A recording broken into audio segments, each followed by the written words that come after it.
afternoon. How's everybody doing? Great to be learning with you on a Thursday, Yom Hamishi. Let's light up the darkness.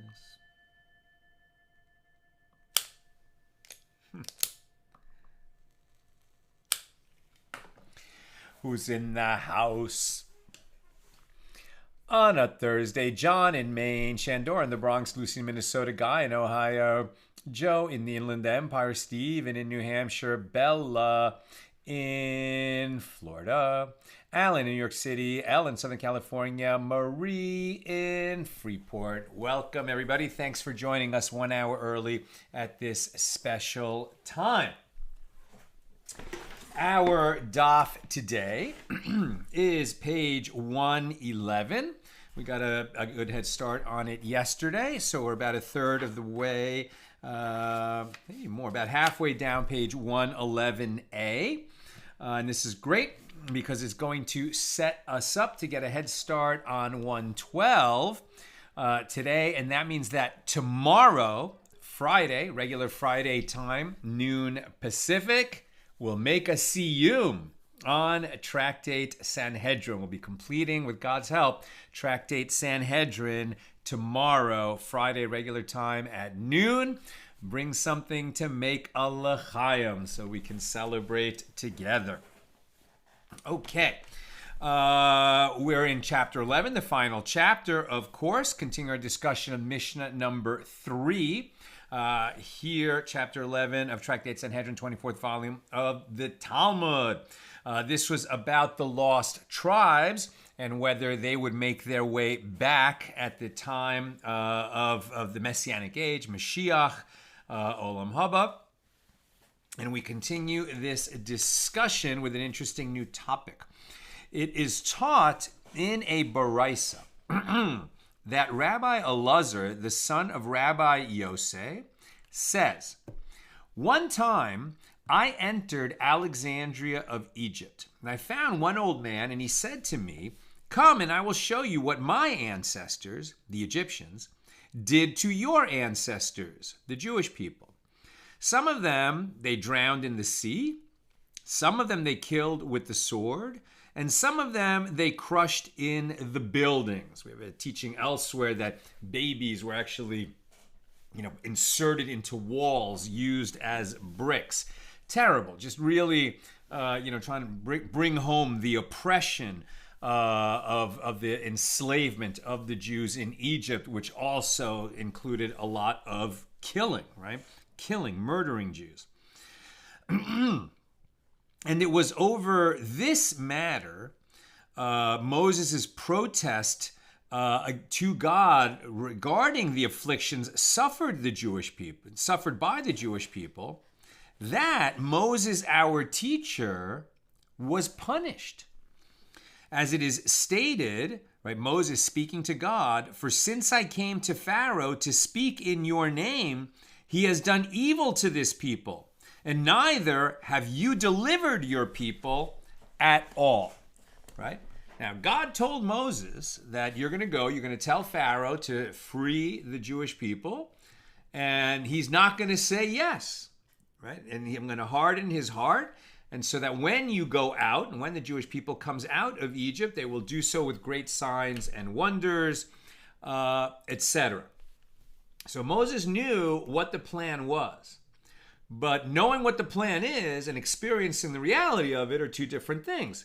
So Moses came, right, with his brother Aaron, said to Pharaoh, "Let my people go."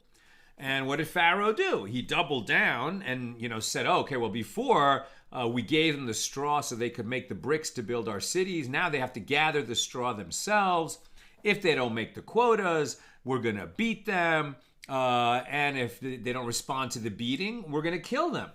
And so Moses was seeing that once he came, they were already enslaved. Their lives were already embittered. But with his coming and demanding their release, it got worse, much worse. And now he complains to God and says, okay, well, it got worse for them. And you haven't freed your people like you said you were going to do. So Moses lodges this complaint with God. Now, normally we understand, we've heard many times that Torah says it explicitly that the reason that Moses was not permitted to enter the promised land along with the children of Israel is because he lost his cool in the desert, in the incident where he was told to speak to the rock to bring forth water, and he struck it with his staff, something he had been permitted and even obligated to do earlier in the journey. But at this point, he was told to speak to the rock, and instead he struck it. And God said, because you did not sanctify my name in the midst of the people, you will not enter the promised land.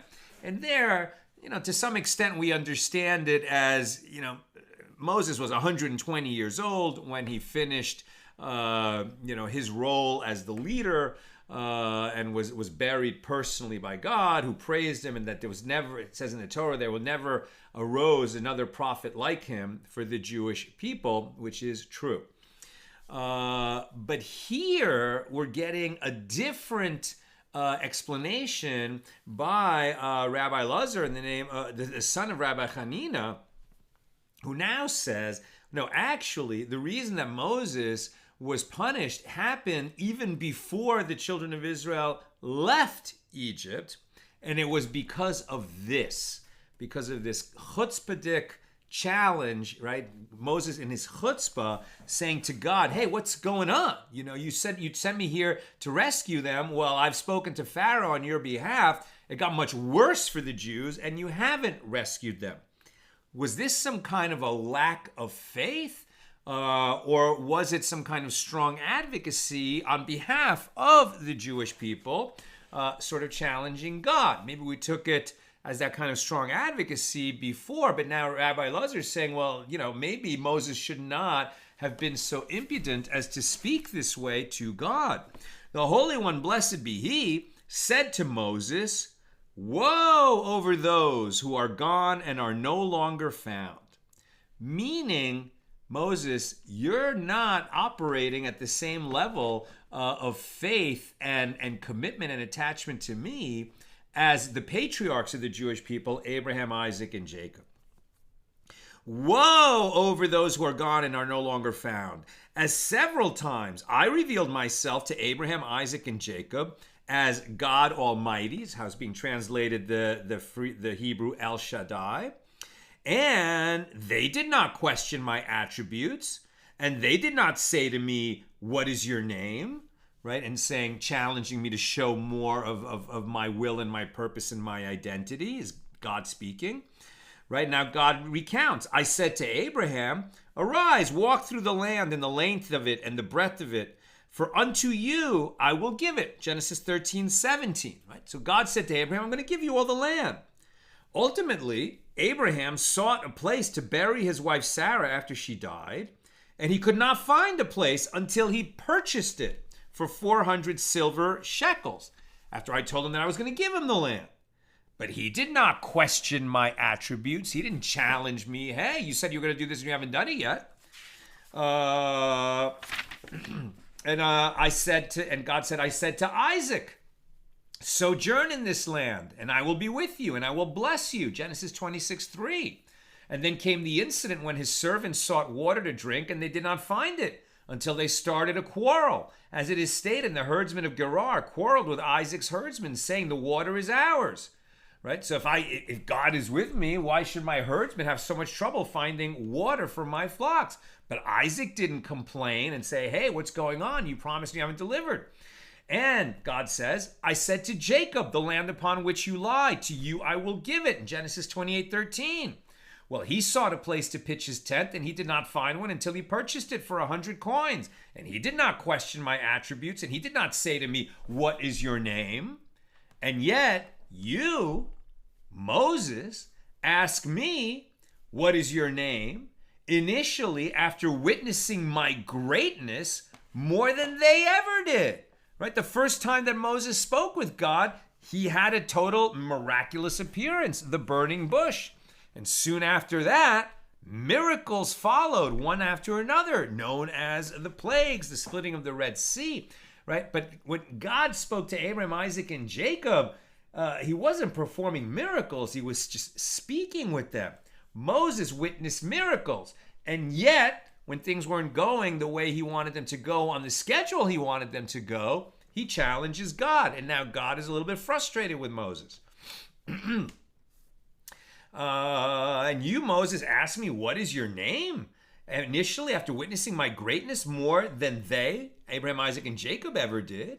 And now you say to me, neither have you delivered your people. Exodus 5:23. And the verse then states, now shall you see what I will do to Pharaoh, a little bit later in Exodus 6:1. So one can infer the war with Pharaoh and his downfall you shall see. But you will not see the war with the 31 kings, meaning the conquest of Canaan, the promised land, which Joshua would lead the people in that war with the 31 kings, right? To throw out the previous inhabitants of the land who were, committing child sacrifice and all kinds of horrible stuff, which is why they lost their right to live in the land that was then given to the children of Israel. But it would be Joshua who would shepherd them in, not Moses. And according to this teaching of Rabbi Elazar, it was because Moses, challenged God and didn't have the faith to wait and see how it would turn out. Now, with regard to the verse, and the Lord passed before him and proclaimed, the Lord, this is Exodus 34, verses 6 through 8. These are the 13 attributes of God, of Hashem. We recite these at Yom Kippur. We recite them during the Torah, at the beginning of the Torah service, on holidays like Pesach that we just celebrated, and Shavuos and Sukkot, and other times of the year as well. So we recite these 13 attributes of the Lord, right, which is how the Lord spoke about himself in revealing himself before Moses when Moses said, what is your name? How shall we know you? Show me your essence. And God said to Moses, well, no one can see me and live, but I will put you in this cleft of the rock and cover you with my hand, and I will pass by you, and you will see, what is left behind me after I pass by. And as this was happening, God recited the attributes of God to Moses, right? And that recital is what we repeat at those times of the year that I've mentioned. And it goes like this. And the Lord passed before him and proclaimed, the Lord, compassionate and gracious God, slow to anger, erech apayim, abounding in loving kindness and truth, extending loving kindness to thousands of generations, etc., and visiting. And there's a bunch of them, but here it's okay. Since it ellipses a little bit, why don't I just get it for us? Am I going to find it quickly? What's the quickest place to find Hashem? Erech Apayim, Rav Hesed, Emes Nosar Hesed, Lalafim, V'Nos Avon, V'Fesha, V'Tavinake. Well, 34:6, right? Okay. Sorry. Should have been more prepared. Exodus 34:6.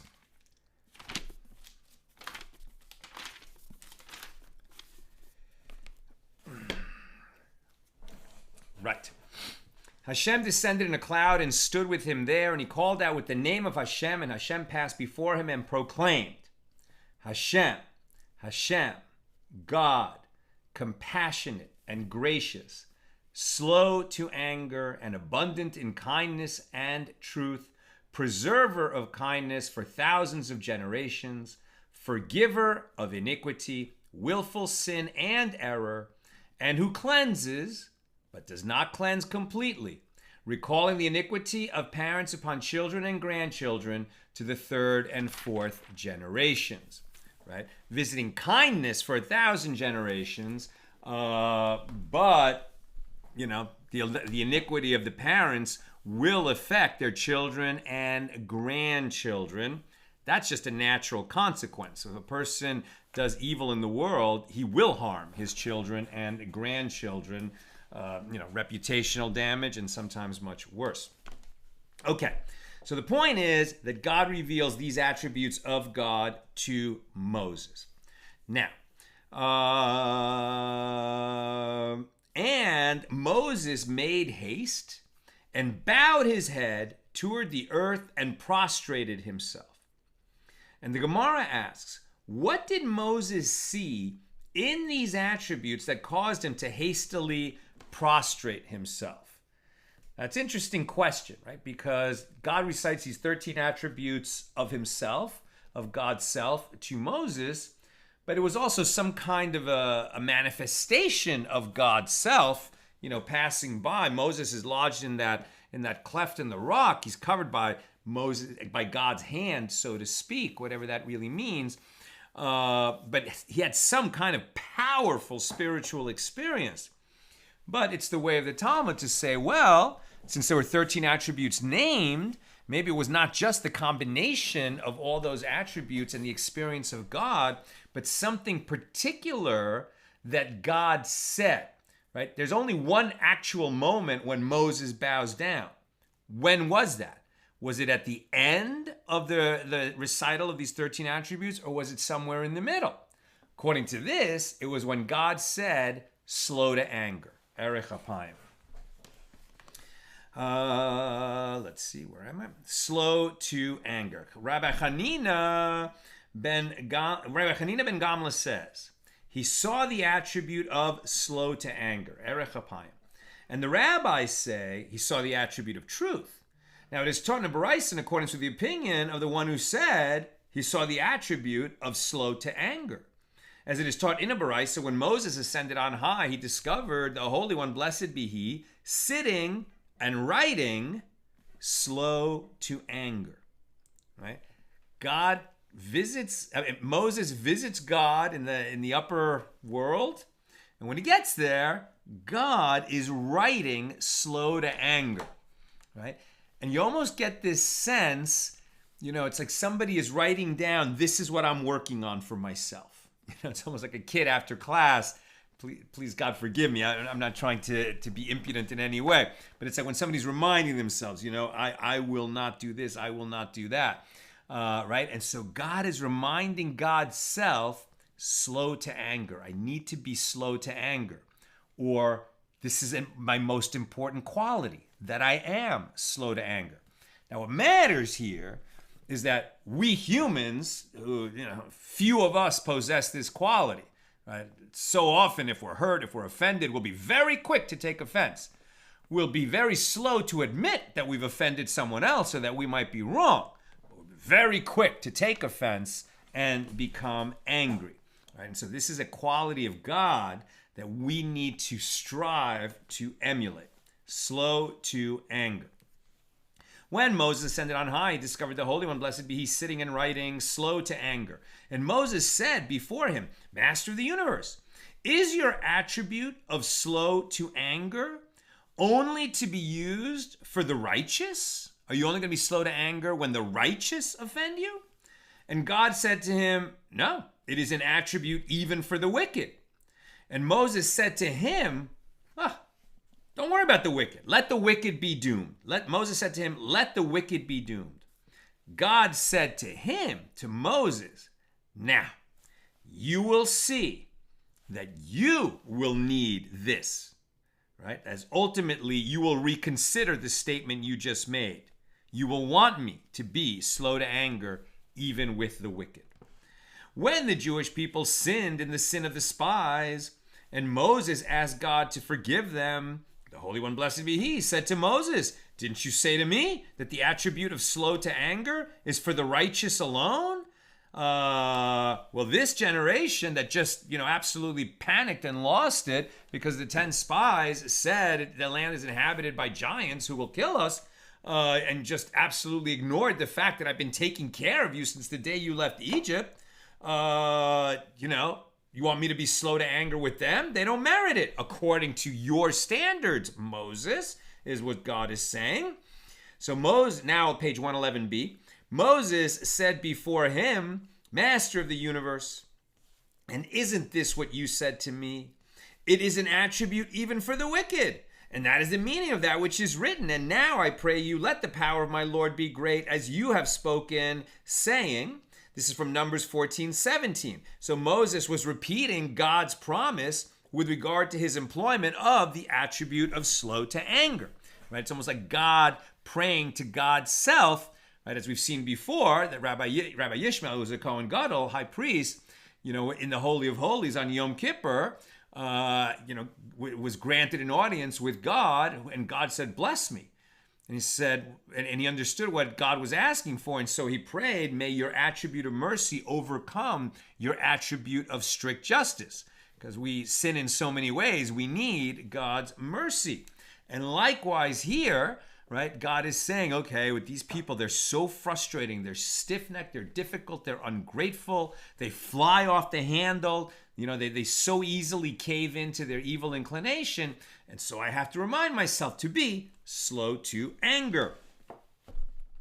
The Gemara relates, Rabbi Chaga was walking up the stairs in the school of Rabbah Bar Shela, and he heard a certain child who said, "Your testimonies are very sure.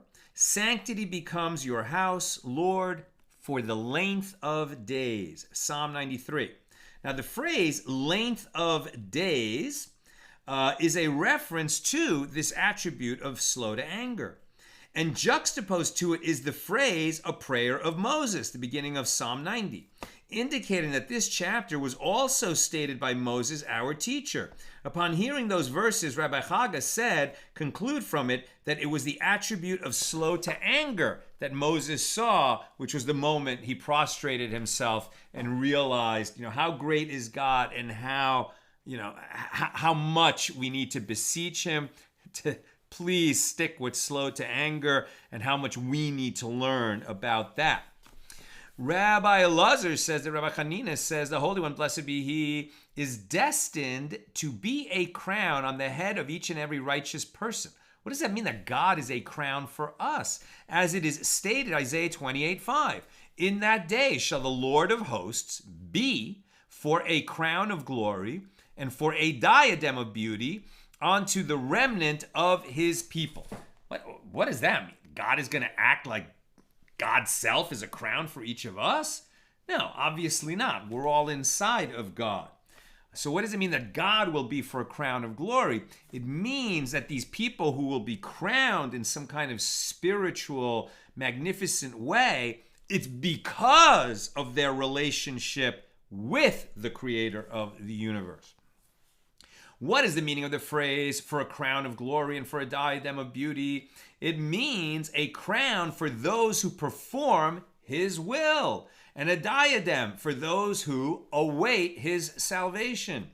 One might have thought that this extends to everyone in those categories. Therefore, the verse states, unto the remnant of his people, meaning that God will be for a crown and a diadem to one who humbly establishes himself like a remnant and does not conduct himself with self-importance. And the Gemara interprets a verse in Isaiah, and for a spirit of justice to him that sits in judgment, and for strength to them who retaliate in battle to the gate, Isaiah 28:6. And for a spirit of justice, this is referring to one who subdues his evil inclination and prevents himself from sinning.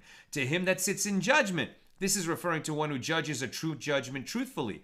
And for strength, this is referring to one who overcomes his evil inclination. Them who retaliate in battle, this is referring to one who gives and takes and engages in the battle, i.e. in the discourse of truth.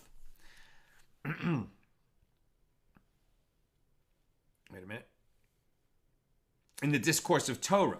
And to the gate, this is referring to those Torah scholars who arrive early and remain late within the gates of the synagogues and study halls.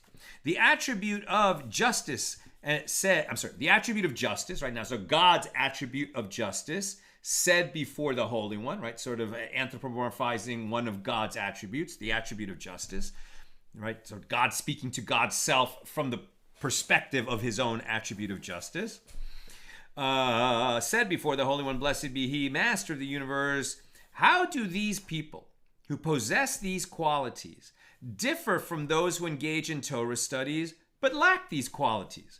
And God said to the attribute of justice that those others do not receive the crown and diadem because, quote, these also reel through wine and stagger through strong drink. They stumble, paku, in judgment, pelilia, from Isaiah 28:7. And puka, in this context, is referring to nothing other than Gehenna, as it is stated that this shall not be a cause of stumbling, puka, for you, from 1 Samuel 25:31. And the term pelila in the verse in Isaiah is referring to nothing other than judges, as it is stated, and he shall pay as the judges, bifililim, determined, from Exodus 21:22, meaning those who lack the qualities listed in the previous verses are not worthy of the aforementioned reward of a crown and a diadem for those, right, who, tirelessly and complete commitment always strive to do God's will and await God's salvation and act with great humility. And that concludes our discussion of Mishnah number 3 here in chapter 11. Now, Mishnah 4. The residents of an idolatrous city have no share in the world to come. Now, we're not just talking about idolaters, people who engage in avodah zarah and idolatry, but the residents of an idolatrous city.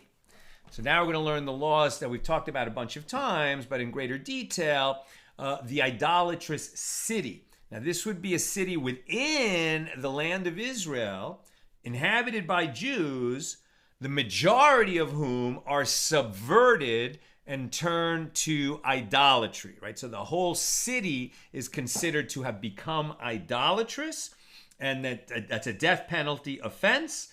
And not only are they all killed, but all of their property is burned and no one can benefit from it.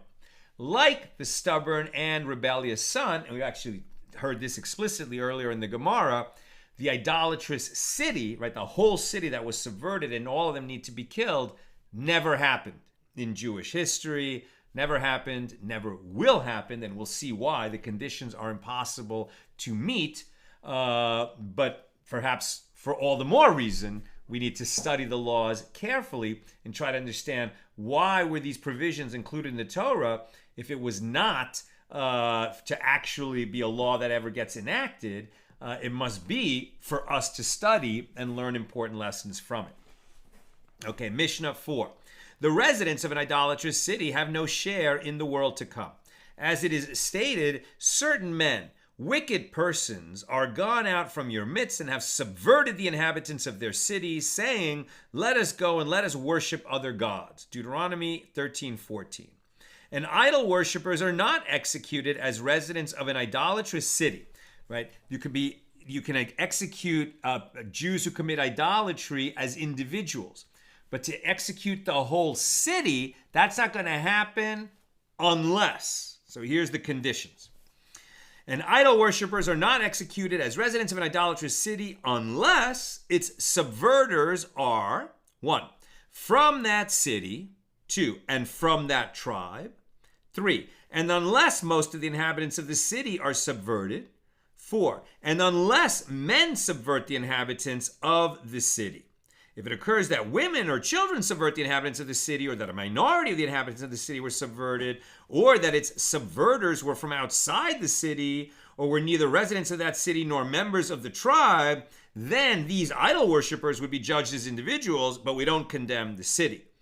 And to judge the inhabitants of a city, number 5, one requires 2 witnesses and a warning for each and every one who engaged in idol worship.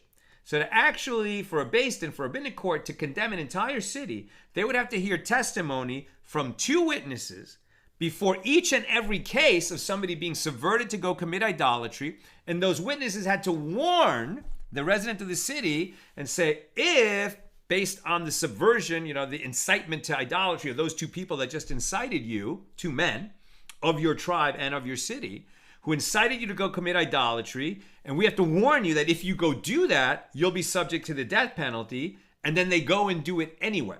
And then that gets repeated by every individual until you reach a majority of the city with the warnings and the witnesses, etc. Unless all 5 of those conditions are met, we can never condemn a city like in this manner. And this is a stringency with regard to individuals who worship idols, that is more stringent than the law with regard to multitudes who worship idols, as the individuals who worship idols are executed by stoning. Therefore, since there is a stringency with regard to their mode of execution, that they die by stoning, their property is spared, and a Jew who engages in idolatry and is sentenced by a rabbinic court to execution, his property is still inherited by his heirs. But for the multitudes, meaning the idolatrous city, if they are condemned and the whole city is going to be executed, that execution is by the sword, which is a more lenient form of execution. Therefore, since there is a leniency with regard to their mode of execution, their property is eliminated and no one can benefit from it. Now, from the verse, quote, "You shall smite the inhabitants of that city with the edge of the sword," Deuteronomy 13:16, it is derived that the caravan of donkeys and the caravan of camels that move from place to place, these donkey or camel drivers save the city. If they were residing in the city for a period, they could join the minority of permanent residents who were not subverted to idol worship in order to create a majority and prevent the destruction of the city and its contents. And it is stated, "Destroy it utterly, and all that is in it, and its animals with the edge of the sword." From here, the sages stated, the property of the righteous who did not engage in idol worship that is inside the city is destroyed with the rest of the city and its contents. But the property of the righteous that is outside the city is spared. And the property of the wicked, whether it is inside the city or whether it is outside the city, these items are destroyed when we destroy the property of the residents of the city that becomes idolatrous. It is stated in the continuation of the verse, "And you shall burn it with fire, both the city and all its spoils, entirely for the Lord your God." So the Mishna infers its spoils, but not the spoils of heaven. So from here the sages stated, the consecrated property in it, which was no longer the property of its inhabitants, must be redeemed. And terumos are neither eaten nor burned, rather they must be left to decay. And second tithe and sacred scrolls that were in the city must be interred.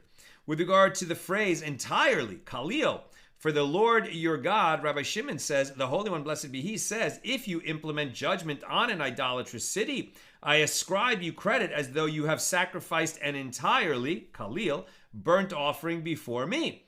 Right? If there was a time to actually carry out this law, well, then we'd be obligated to do it. It's just that all these conditions make it impossible. Now, it is written, "And it shall be a heap forever," meaning the idolatrous city shall not be converted even into gardens and orchards. This is the statement of Rabbi Yosei HaGalili. And Rabbi Kiva says from the end of the verse, "It shall not be built again." It is derived to restore it to the way that it was before destruction. It may not be built, but it may be converted into gardens and orchards. And the next verse states, "And there shall cleave nothing of that which was devoted to your hand," Deuteronomy 13:18. This teaches that as long as the wicked exist in the world, there is wrath in the world. Once the wicked are eliminated from the world, wrath leaves the world. Right? God is not angry about anything other than wicked people in the world. That's Mishnah number 4. Now the Gemara. The sages taught an interpretation of the verse, "Certain men, wicked persons, are gone out from your midst, and have subverted the inhabitants of their city, saying, 'Let us go and let us worship other gods that you have not known.'" Deuteronomy 13:14. And from the term "are gone out," it is derived that these laws apply only if they, the subverters themselves, subverted the residents, but not agents whom they designated to subvert. And from the term "men," it is derived that men in the plural means no less than 2. Alternatively, it is derived men but not women, men but not children. Right? The subversion has to be done by at least 2 men. And the phrase "wicked persons," B'nei Belial, is an abbreviation of Banim Belial, meaning sons who have cast off the yoke of heaven from their necks. And from the term "from your midst," it is derived that these laws apply only to a city located in the center of the country, but not to a city located on the border. And from the phrase "inhabitants of their city," it is inferred "but not inhabitants of another city."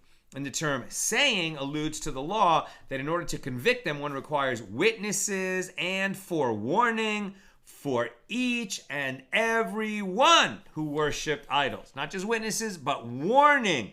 If you go commit that crime, you will be committing a death penalty offense for which the penalty is stoning as an individual or death by the sword and destruction of property if the whole city gets condemned. And then they go do it anyway. it was stated that there is an Amoraic dispute. Rabbi Yochanan says one divides one city into the tribal territory of two tribes, and Reish Lakish says one does not divide one city into the tribal territory of two tribes. Rabbi Yochanan raised an objection to the opinion of Reish Lakish from the Mishnah, which states, unless its subverters are from that city and from that tribe. What, is it not that although its subverters are from that city, if they are from that tribe, yes, they render the city an idolatrous city. If not, no, they do not render the city an idolatrous city. So conclude from it that one divides one city into the tribal territory of two tribes, as otherwise, by definition, a resident of that city is a member of that tribe. Right? So where are these cities located? Could they be on the border of a region between two tribes? And the Gemara rejects this proof. No, even if a city is not divided between two tribes, the scenario in the Mishnah is possible in a case where the property in the city fell to him as an inheritance from the family of his mother, who was from a different tribe. Alternatively, it is possible in a case where they gave him that property as a gift.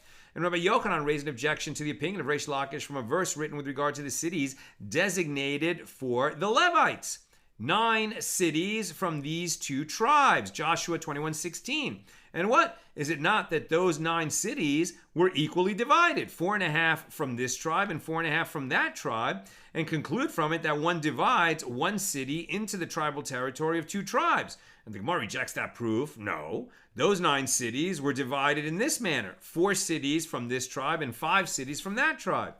And the Gemara asks, if so, let the verse state explicitly from which tribe the additional city was taken. And the Gemara comments, the matter presents a difficulty for the opinion of Reish Lakish. Now we're on page 112a. A dilemma was raised before the sages. If the inhabitants of an idolatrous city subverted themselves to idol worship, and they were not subverted by others, right? There were not these insiders present, but rather they subverted themselves. They all just turned to it without being subverted. Then what is the law? Since the merciful one states, and have subverted, perhaps it may be inferred, subverted by these insiders, but not if they subvert themselves. Or perhaps, even if they subverted themselves to idol worship, the city can still be deemed an idolatrous city. So the Gemara suggests, come in here a resolution of the dilemma from the Mishnah. If women or children subvert the inhabitants of the city, these idol worshippers are judged as individuals. Why is that so? Let their status be considered as though they subverted themselves. So apparently, if the inhabitants subverted themselves, the city is not deemed an idolatrous city. But the Gemara rejects this proof. These cases are not comparable, as these who subverted themselves are drawn after their own initiative and worship idols wholeheartedly, and therefore perhaps the city is rendered an idolatrous city. But those who are subverted by women and children, they are drawn after women and children, and they are not committed to idol worship. They're doing it for a different reason, and therefore perhaps that is the reason that such a city would not be deemed an idolatrous city. Rather, we would just, try and convict those idolaters as individuals. Now, the Mishnah teaches that a city is not deemed an idolatrous city unless most of the inhabitants of the city are subverted. So the Gemara asks, how do we act in order to determine if most of the inhabitants have been subverted? So Rav Yehuda says the court judges each inhabitant suspected of idol worship, and if he is found liable, imprisons him in a jail. And it judges and imprisons each succeeding idolater until the majority of the city has been convicted. And then you would know that the majority of the residents have become idolaters. Ula said to him, but that will result in your delaying justice for those already sentenced and awaiting execution. And it is prohibited to delay justice. I mean, if there's a lot of people, you're not going to get this all done in one day. So rather, Ula says, the court judges each inhabitant and stones him if he is found liable, then judges and stones each succeeding idolater until half of the city is found guilty. And all future convicted idolaters are executed by the sword, right? And from then on, the property of all these people is destroyed. And it was stated that there is a parallel Amoraic dispute. Rabbi Yochanan says the court judges and stones the idolater, then judges and stones each succeeding idolater. And Reish Lakish says one increases the number of courts for them, so that all the inhabitants of the city can stand trial at the same time, and the means of their execution will be determined without delay of justice. And the Gemara asks, is that so? But doesn't Rabbi Chama Bar Yosef say that Rabbi Shaya says that it is written, and you shall take that man or that woman out to your gates, Deuteronomy 17:5. And from this we derive, you take a man and a woman out to your gates, and they are judged by the local court. But you do not take the entire city out to your gates. Instead, they stand trial before the great Sanhedrin. So rather, the procedure is that one increases the number of courts for them, and those courts analyze their cases, and when they conclude that a majority of the inhabitants are guilty of idolatry, they are not sentenced. Instead, we take them to the high court, to the Sanhedrin, and that court issues the verdict of the idolaters and executes them. New topic. It is written, you shall smite the inhabitants of that city with the edge of the sword, destroy it utterly, and all that is in it and its animals with the edge of the sword. Deuteronomy 13:16. So the sages taught in a baraisa, the caravan of donkeys and the caravan of camels that moved from place to place, that lodged in the city and were subverted with it, if they had stayed there 30 days, they are executed by the sword and their property is destroyed. But if they stayed there less than that, they are executed by stoning as individual idolaters, and their property is spared. That's the key difference between individual idolaters and an idolatrous city.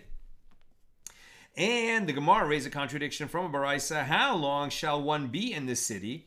And as a result, his status will be like that of the residents of the city with regard to giving charity and paying taxes. How long do you have to live in a city before you're considered a resident of that city for the purposes of giving to charity, right? Contributing to the local charity fund and paying taxes. He is obligated in those mitzvahs, or in those obligations, if he remained there 12 months and not 30 days. So Rava says, well, this contradiction is not difficult and it may be resolved. This period of 12 months is the period required to become one of the citizens of the city. This period of 30 days is the period required to become one of the inhabitants of the city. And so it is taught in a baraisa with regard to one prohibited by a vow from deriving benefit from the citizens of the city. If there is a person who had stayed there 12 months, it is prohibited for the one for whom deriving benefit is forbidden to derive benefit from this person. If a person had stayed there less than that, it is permitted for the one for whom deriving benefit is forbidden to derive benefit from this one, because he's not a citizen of the city yet. With regard to one prohibited by a vow from deriving benefit from the inhabitants of the city, if there's a person who had stayed there 30 days, it is prohibited for him to derive benefit from that person. If a person stayed there less than that, it is permitted for the one from whom deriving benefit is forbidden to derive benefit from this one, because he's not yet an inhabitant of the city in less than 30 days. He's just a visitor. In the context of an idolatrous city, the reference is to the inhabitants of the city, which includes anyone who had stayed there for 30 days. It is written, destroy it utterly and all that is in it. Right? Once you've sentenced a city to an idolatrous city and you execute all the people by the sword, now you have to destroy the city utterly and all that is in it. And the sages taught in a baraisa with regard to that which is written, destroy it utterly and all that is in it. This serves to exclude the property of the righteous that is located outside the city, which is not destroyed. And all that is in it, this serves to include the property of the righteous that is located inside the city. It is also destroyed, right? So the righteous don't get executed, but their property is destroyed if they live in this idolatrous city. If you are realizing a city is becoming idolatrous around you and you're a righteous person, yeah, time to move. It is stated, and you shall gather all of its spoils into the midst of its square. And from the term its spoils, it is derived, but not the spoils of heaven. All consecrated property is excluded. That doesn't get destroyed. The phrase, and you shall gather all of its spoils, serves to include the property of the wicked that is located outside the city. This is also destroyed. Rabbi Shimon said, for what reason does the Torah say that the property of the righteous that is in it shall be destroyed? Why must they suffer for the sins of others? And the reason is, who caused the righteous to live in this city inhabited by wicked people? It is their property that tied them to this city. Therefore, their property is destroyed. Think about that. Who caused them to live among wicked people? Their property. Why does somebody stay in a place surrounded by wicked people? Oh, I have ties to this place. I have property here. I have this, I have that, right? A whole bunch of self-justifications for living in this very unhealthy atmosphere. That's a lesson to us, right? When it starts to get that way, you can't, just be so tied to property that you don't realize it's time to go. The master said that the phrase, and you shall gather all of its spoils, serves to include the property of the wicked, even if it is located outside the city, and it is also destroyed. And Rav Chisda says, and this is the law only with regard to property that can be gathered into the city when you make the destruction. Rav Chisda says deposits of the inhabitants of an idolatrous city are permitted, i.e. they are not destroyed.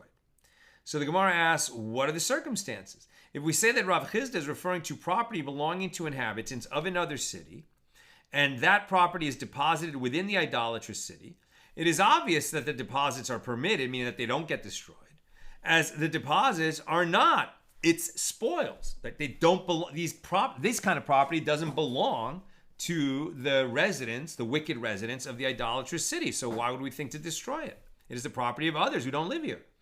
But rather say that Rav Chisda is referring to the property belonging to the inhabitants of the idolatrous city, and that property is deposited in another city.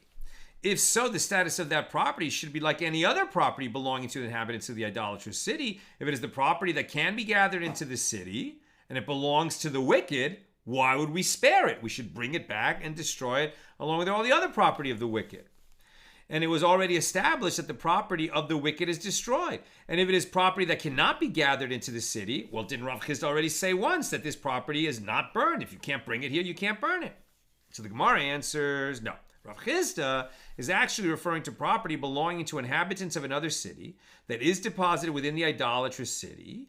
And what are we dealing with here? It is a case where an inhabitant of the idolatrous city assumes financial responsibility for the deposit in his possession. Lest you say, once he assumes financial responsibility for the deposit in his possession, the status of the deposit is like that of his own property and it should be destroyed along with the rest of the property of the wicked. Therefore, Rav Chisda teaches us that deposits from inhabitants of another city do not get destroyed. Rav Chisda says an animal that is half the property of an idolatrous city and half the property of another city is forbidden, meaning it will be destroyed. By contrast, with regard to dough, that is half the property of an idolatrous city and half the property of another city, the half that belongs to the other city is permitted. It is not destroyed. So the Gemara asks, what is the reason for the difference between them? The Gemara explains an animal is like an entity that is not divided. You can't divide an animal in half. Therefore, if any portion of the animal is forbidden, the entire animal is forbidden and gets destroyed. But dough is like an entity that is divided. Therefore, the fact that one portion of the dough is forbidden does not render the entire dough forbidden. You can split it. Well, I'm almost done. Questions or comments, please get them in now.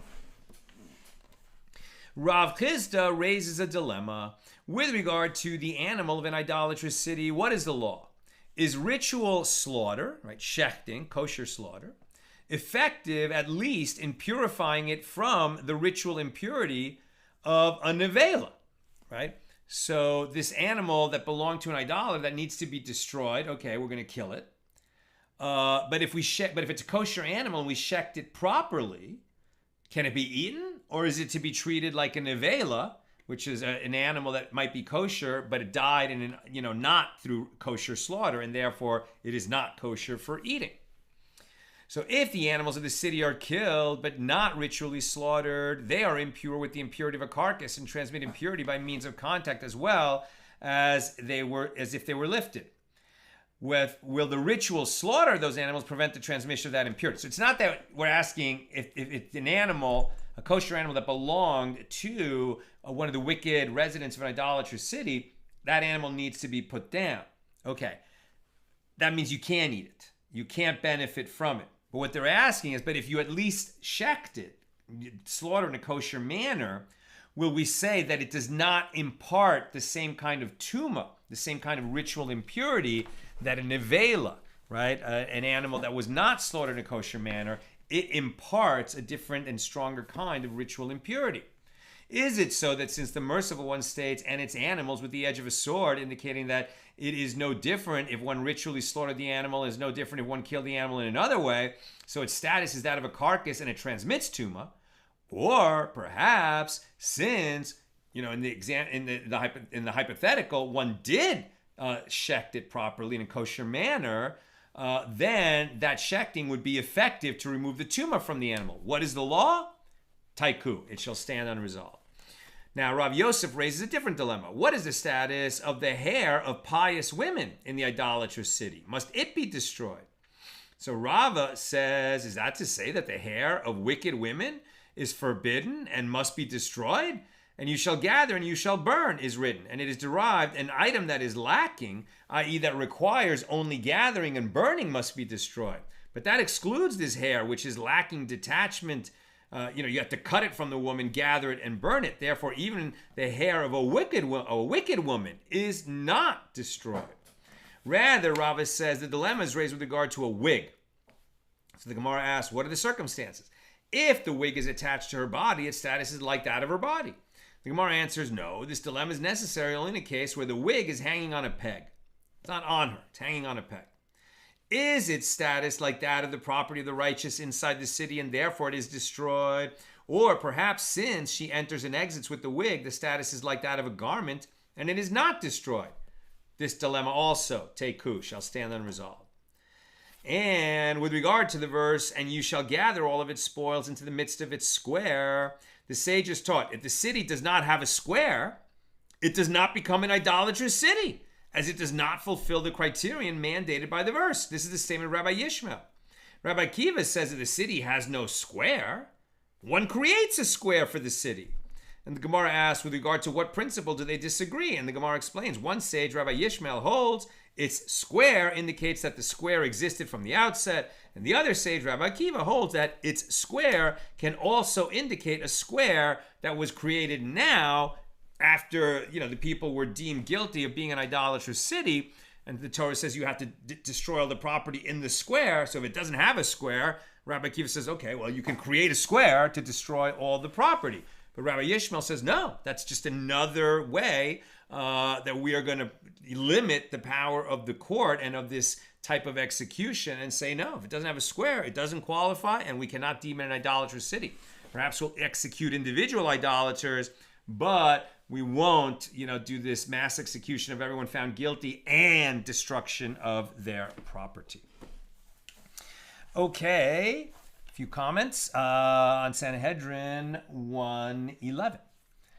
And remember, tomorrow, Friday, regular time, noon Pacific, we'll make a siyum with God's help on Tractate Sanhedrin. So bring a l'chaim so we can celebrate together and then open the very beginning of Tractate Makos, the next tractate. Okay, Yosef, are there any opinions that say Moses and the patriarchs' challenges to God was some virtue? Well, for sure. I mean, remember that God said to Moses, when he was so angry at the people in the incident of the golden calf, he said, that's it, I've had it. I'm going to wipe them all out. And Moses, I'm going to start with you. You and your family, I'm going to make a people out of you. Right? So they won't be the children of Israel. They'll be the children of Moses. And then Moses advocates strongly and says, oh, but everyone, what will people say? They're going to say you took your people out of Egypt just so that you could kill them in the desert. Won't the Lord do justice? And the way Abraham, of course, argued on behalf of the people of Sodom and saying, well, if we find 50 righteous people there, will you spare the city? Yes, I'll spare it. Well, what if there's, 50 minus 5? There's only 45 people there. We still kill everyone in the city? No, I won't kill them then. And those two incidents of Moses and Abraham arguing with God are absolutely reckoned as righteous. In fact, it's clear that God was, hinting at them that they should do that kind of advocacy. Here, and it's a minority opinion, right? Rabbi Elazar is saying that Moses was punished because he questioned God in that way. It's a little bit different, right? It's a little bit different. It's more that Moses is complaining. It's not Moses advocating on behalf of the people, perhaps, as much as Moses say, look, they're really suffering. Why'd you send me in there? You sent me in there to free them, and now it's even worse for them, right? And it's more like Moses complaining, like, I can't see, you fulfilling your promise yet. Could you get to it? That's different. right? That's different, according to Rabbi Elazar, and that God didn't like that. Tom, I've read that God's own prayer is that God's forgiveness exceeds God's wrath. Yeah, right. I think that's the same idea as that God's, loving kindness will exceed his attribute of justice, or that his attribute of mercy will exceed his attribute of justice. I think very similar. Forgiveness exceeding wrath, I think, is the same idea, but it's also a nice way to put it. Bill, say an idolater subverted one man with the intent to subvert the whole city by having this second one be his assistant or primary acolyte or some such, and then together they subverted a third, and then the three a fourth, and the four a fifth, and on and on. So does this mean that multiple men have subverted the city, or that only the first man with the intent to subvert the whole city matters? Great question. So what are the circumstances? The one gets another. Now the two of them go out and go. Now it seems that we have met the initial requirement that two are subverting the city, right? The fact that there was one originally, I don't think it says, well, no, there was one originally, it wasn't two. I mean, the two have to somehow come to an agreement, and wouldn't that be some version of one says to the other, hey, let's go do this. Now the two of them are together, then their subversion spreads, right? By sort of, that's the way it would be, right? That game of telephone that they convince two, that those two convince four, those four convince eight. So I don't think that the defense could argue, no, that's not two subverting the city. This is one that became two. But my gut is telling me that this would qualify. However, you'd have to have that witness and warning at every stage of the process, which just seems an impossible standard to me. That's what I've got for us today. With God's help, see you tomorrow, Friday, regular Friday time, noon Pacific, and God willing, we'll make a siyum on Tractate Sanhedrin, bring a l'chaim. All the best. Have a great night.